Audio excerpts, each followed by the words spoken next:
ఇవాళటి press meet రాష్ట్రంలో జరుగుతూ ఉన్న ఈ మధ్యకాలంలో జరుగుతూ ఉన్న కరెంట్ ఈవెంట్స్ అన్నిటి మీద నాణ్యానికి రెండవ వైపును చూపించే ప్రయత్నం. ఎందుకంటే మనకు ఒక ఈనాడుతోనూ, ఒక ఆంధ్రజ్యోతితోనూ, ఒక TV5తోనూ తెలుగుదేశం పార్టీకి సంబంధించిన ఎల్లో మీడియా సామ్రాజ్యంతో కూడా యుద్ధం చేస్తూ ఉన్నాం. కాబట్టి మన వర్షన్ ప్రజల్లోకి సింక్ అయ్యే అవకాశాలు వాళ్ళు చేస్తూ ఉన్నంతగా మనది సింక్ కాదు. కాబట్టి ప్రజలకందరికీ కూడా రెండవ వైపున స్టోరీ కూడా తెలియాల్సిన అవసరం ఉంది. కాబట్టి ఈ మధ్యకాలంలో జరుగుతూ ఉన్న కరెంట్ ఈవెంట్స్ మీద ఈ ప్రెస్ మీట్. రాష్ట్రంలో ఈరోజు దిగజారిపోయిన లా అండ్ ఆర్డర్ పరిస్థితులు, పాలనా వైఫల్యాలు, మోసాలు, అబద్ధాల మధ్య కొనసాగుతూ ఉన్న చంద్రబాబు గారి పాలన. వీటి అన్నిటి నేపథ్యంలో మొన్న జూన్ 4వ తారీఖున వెన్నుపోటు దినం పేరిట ఒక పిలుపు ఇవ్వడం జరిగింది. రాష్ట్ర వ్యాప్తంగా కూడా ఆ పిలుపు మేరకు ప్రజలతో పాటు వైఎస్ఆర్సీపీకి సంబంధించిన నాయకులు, కార్యకర్తలు అందరూ కూడా ప్రతి నియోజకవర్గంలోనూ పాలు పంచుకుంటూ ఆ కార్యక్రమానికి హాజరు కావడం జరిగింది. ఆ కార్యక్రమం ఎంత బాగా జరిగింది, జనంలో ఏ రకమైన స్పందన వచ్చింది అన్నది మీ అందరికీ కూడా తెలిసి ఉంది. సంవత్సరం తిరిగే నాటికల్లా ఒక రాష్ట్ర ప్రభుత్వం ఇంత తీవ్రమైన వ్యతిరేకత ప్రజల్లో చోటు చేసుకోవడం అన్నది, ప్రజల మనసుల్లో చోటు చేసుకోవడం అన్నది బహుశా దేశ చరిత్రలోనే కూడా తక్కువైన అరుదైన పరిస్థితులేనేమో. అంత తీవ్రమైన వ్యతిరేకత చంద్రబాబు నాయుడు గారి ప్రభుత్వం మీద కనిపించిన పరిస్థితులు. ఇలాంటి నేపథ్యంలో చంద్రబాబు నాయుడు గారు తాను చేస్తా ఉన్న డైవర్షన్ పాలిటిక్స్ నుంచే కాకుండా చంద్రబాబు నాయుడు గారి ప్రతి మాటలోనూ కూడా అసహనం కూడా కనిపిస్తూ ఉంది. అందుకే నియంతగా తాను మారి అణిచివేత అన్న పదానికి నిజంగా ఒక నిర్వచనంగా చంద్రబాబు నాయుడు గారు ఈరోజు తయారయ్యారు.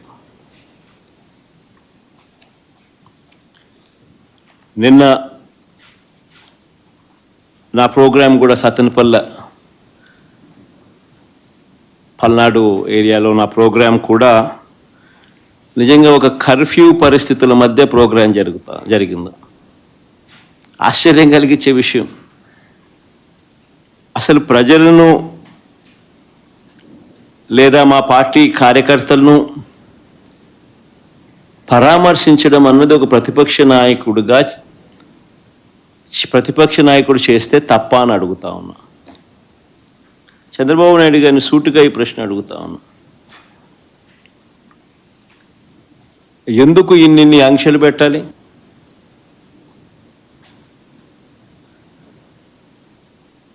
ఎందుకు పోలీసులను ఎక్కడ పడితే అక్కడ పెట్టి ప్రోగ్రాంకి ఎవరు రాకూడదు అని చెప్పి ఆదేశాలు జారీ చేసి, ఎందుకు వచ్చిన వాళ్ళందరి మీద కూడా ఎక్కడికక్కడ కట్టడి చేసే కార్యక్రమం ఎందుకు చేయాల్సి వచ్చింది? చంద్రబాబు గారు నోట్లో నుంచి ఇటువంటి మాటలు వచ్చినాయి కాబట్టే ఎన్ని అడ్డంకులు క్రియేట్ చేసినా ప్రజల్లోనూ కార్యకర్తల్లోనూ ఒక విప్లవం వచ్చింది. నిన్న ప్రోగ్రాం ఎలా జరిగింది అన్నదానికి నేను చెప్పాల్సిన పనుల బహుశా నాకన్నా కూడా బహుశా మీ అందరికీ కూడా ఎక్కువ అవగాహన ఉంటుంది. కానీ ఒక ప్రతిపక్ష నాయకుడు ప్రజలను కలవడానికి వెళ్ళినప్పుడు కానీ లేదా పార్టీ నాయకులను పరామర్శించడానికి వెళ్ళినప్పుడు కానీ ఎందుకు ఇలాంటి ఆంక్షలు విధించాలని అడుగుతా ఉన్నా. మొన్న పొగాకు రైతులకు సంబంధించి పొదిలి వెళ్తే నిజంగా అక్కడ కూడా ఆశ్చర్యం కలిగించే విషయం, పొగాకు రైతులు అష్టకష్టాలు పడతా ఉన్నారు. పండించిన పంటకు గిట్టుబాటు ధర రావడం లేదు. అలాంటి నేపథ్యంలో 2 ఆత్మహత్యలు జరిగాయి పరుచూరు కొండేపిలో. ఇలాంటి పరిస్థితుల మధ్య అక్కడ జరుగుతూ ఉన్న పరిస్థితుల మధ్య రైతులకు సంఘీభావంగా ప్రతిపక్ష నాయకుడు అక్కడికి వెళ్తే ఆ కార్యక్రమంలో రైతులు ప్రజలు పెద్ద ఎత్తున పాల్గొంటే దాదాపుగా 40,000 పైచిలకు మంది ఆ కార్యక్రమంలో పాల్గొంటూ ఆ ప్రోగ్రాం జరుగుతూ ఉన్నప్పుడు 40 మందే ఎంచినా కూడా అంతకన్నా ఎక్కువ మంది కూడా కనపడరు. 40 మందితో నువ్వు 40,000 మంది జరిగే ప్రోగ్రాం మీద రాళ్ళు వేయాలని ప్రయత్నం చేస్తావు. ఆశ్చర్యం కలిగించే విషయం అది. ఏం జరుగుతూ ఉంది? రైతుల సమస్యలు హైలైట్ కాకూడదా? రైతుల సమస్యల తరపున ఎవరు రైతుల తరపున మాట్లాడకూడదా? రైతులకు సంఘీభావంగా ఎవరు వెళ్ళకూడదా? రైతుల సమస్యలు అనేటివి ఎవరు పట్టించుకోకూడదా? 40,000 మంది ప్రజలు రైతులు పాల్గొన్న కార్యక్రమంలో 40 మంది చేత నువ్వు డిస్టర్బ్ చేయాలని ప్రయత్నం చేస్తావు. ప్రయత్నం చేసి ఇంకా రైతులు ప్రజలు సమన్వయం పాటించారు కాబట్టి 40,000 మంది 40 మంది మీద పల్లా. ఒకవేళ పడుంటే పరిస్థితులు ఏ మాదిరిగా ఉండేదో నేను చెప్పాల్సిన అవసరం లేదు, ఎవరైనా ఊహించుకోగలుగుతారు. 40 మంది చేత గొడవ నువ్వు చేయిస్తావు, ఉల్టా రైతుల మీద నువ్వు కేసులు మళ్ళా పెడతావు.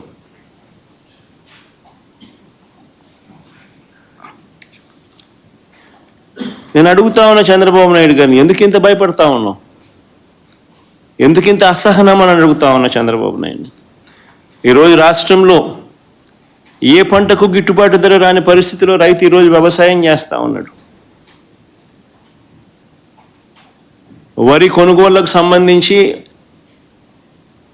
రైతు 300 రూపాయలు తక్కువ రేటుకు ధాన్యం మొన్న అమ్ముకోవాల్సిన పరిస్థితి దళారులకు. చంద్రబాబు నాయుడు గారి పుణ్యాన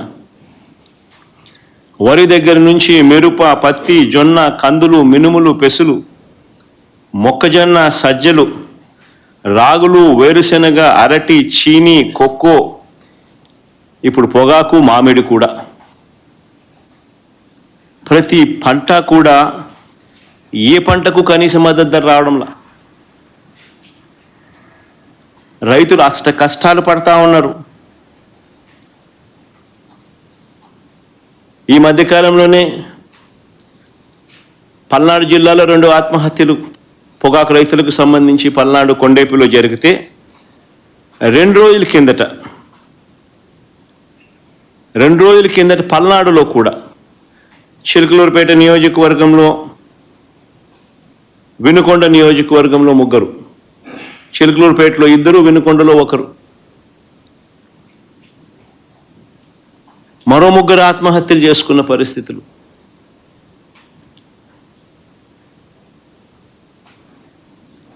ప్రకాశం జిల్లాలో మన కళ్ళ ఎదుటే ఒక 2 ఆత్మహత్యలు జరిగితే మరో 3 ఆత్మహత్యలు కళ్ళ ఎదుటే కనిపిస్తూ ఉన్నాయి. అయినా కూడా ఈ ప్రభుత్వం పట్టించుకునే పరిస్థితి లేదు. అయినా కూడా రైతులకు తోడుగా నిలబడే కార్యక్రమం అంతకన్నా జరగడం లేదు. ప్రజల సమస్యల పట్ల ఎవరైనా కూడా గొంతు విప్పితే చాలు చంద్రబాబు నాయుడు గారు నోట్లో నుంచి వచ్చే మాటలు ఏ స్థాయిలో ఉన్నాయనంటే భూస్థాపితం చేస్తాడట. ఆశ్చర్యం కలిగించే విషయాలు. 76 ఏళ్ల వయసు ఆయన, 76 ఏళ్ల వయసులో ఉన్న ఆయన, ఒక ముఖ్యమంత్రి స్థానంలో కూర్చొని ఉన్న వ్యక్తి ఒక టీవీ ఇంటర్వ్యూలో మాట్లాడుతూ ప్రతిపక్షాన్ని భూస్థాపితం చేస్తాడంట. ప్రతిపక్ష నాయకుడు పేరెత్తి ఆయన ప్రతిపక్ష నాయకుడిని భూస్థాపితం చేస్తాడంట. ఆ ఎల్లో మీడియాకి సంబంధించిన ఓనర్, ఆ టీవీ ఓనర్ ఒకడు అడుగుతాడు, ఎప్పుడు భూస్థాపితం చేస్తామని. ఈయన అదుగో ముదురు పెట్టేశాను, చేస్తా ఉన్నాను, త్వరలోనే చేసేస్తాను ఈయన అంటాడు. ఆశ్చర్యం. 76 ఏళ్ళ ముసలాయన.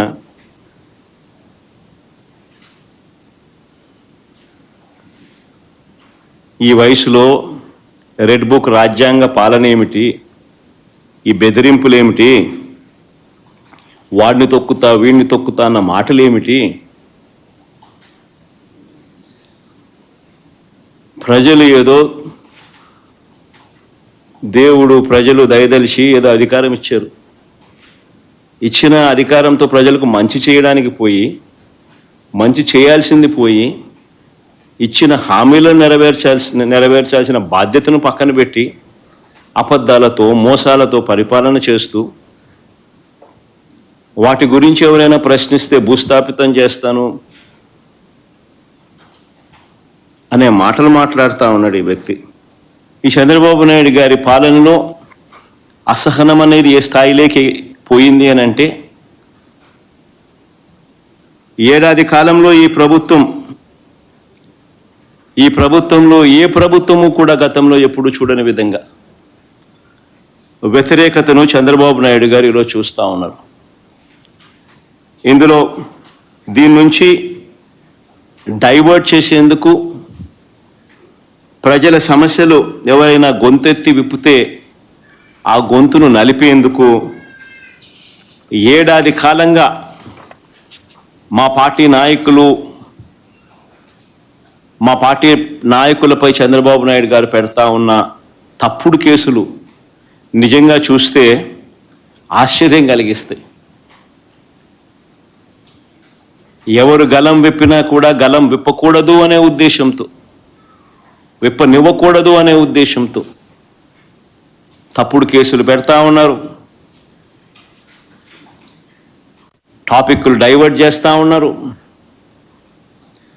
ఈ తప్పుడు కేసుల సాంప్రదాయాన్ని మరింతగా కొనసాగిస్తూ, మొన్న కరెక్ట్గా నా ప్రోగ్రాంకు ముందు రోజున టాపిక్ డైవర్ట్ చేసేందుకు ఉపయోగపడుతుందనే ఉద్దేశం కూడా ఒక కారణం. రెండో కారణం, గొంతు నొక్కాలి ఎవరైనా కూడా తనకు వ్యతిరేకంగా మాట్లాడితే అన్న కారణం రెండోది. చెవిరెడ్డి భాస్కర్ రెడ్డిని అరెస్ట్ చేయడం నిజంగా ఆశ్చర్యం కలిగించే విషయం. అసలు భాస్కర్ని అరెస్ట్ చేసిన తీరుని చూస్తే, అసలు ఇంతకుముందు మీరంతా కూడా చూస్తూ ఉన్నారు, సంవత్సరం నుంచి ఏ రోజన్నా కానీ భాస్కర్ పేరు లిక్కర్లో ఎక్కడన్నా కనిపించిందా, వినిపించిందా? ఎవడన్నా విన్నాడా? ఎవడన్నా ఎప్పుడన్నా విన్నాడా? భాస్కర్ని ఇరికిచ్చేందుకోసం తప్పుడు సాక్ష్యాలను క్రియేట్ చేస్తూ ఉన్నారు. ఆశ్చర్యం కలిగించే విషయం ఏంటంటే, భాస్కర్ గన్మెన్ను, అంటే పోలీస్ కానిస్టేబుల్ను పిలిచి భాస్కర్కు వ్యతిరేకంగా లిక్కర్ స్కామ్ ఏదో ఉంది అని, ఆ లిక్కర్ స్కామ్లో తాను ఏదో ఇన్వాల్వ్ అయి ఉన్నాడని, ఆ లిక్కర్ స్కామ్లో తాను డబ్బులు ఏదో ఉన్నాయని కానిస్టేబుల్తో స్టేట్మెంట్ ఇప్పించుకునే ప్రయత్నం చేస్తే, ఆ గన్మెన్, ఆ గన్మెన్ అంటే ఆ కానిస్టేబుల్ ఎవరైతే ఉన్నారో ఆ గన్మెన్, ఆ కానిస్టేబుల్ ఇలాంటి తప్పుడు స్టేట్మెంట్ నేను ఇయ్యలేను అన్నందుకు తనను కొట్టి చిత్రహింసలకు లోను చేస్తే, ఆ దెబ్బలు తిన్న కానిస్టేబుల్, సిట్టింగ్ కానిస్టేబుల్, డ్యూటీలో ఉన్న సిట్టింగ్ కానిస్టేబుల్, దెబ్బతిన్న కానిస్టేబుల్ ఏకంగా వీడియో తీసి తనకు తగిలిన దెబ్బలన్నీ చూపిస్తూ, ఆ దెబ్బలను డిస్ప్లే చేస్తూ జరిగిన సంఘటన తాను చెబుతూ డీజీపీకి లేఖ రాసి గవర్నర్కు ప్రెసిడెంట్ ఆఫ్ ఇండియాకు లేఖలు పంపించినాడు.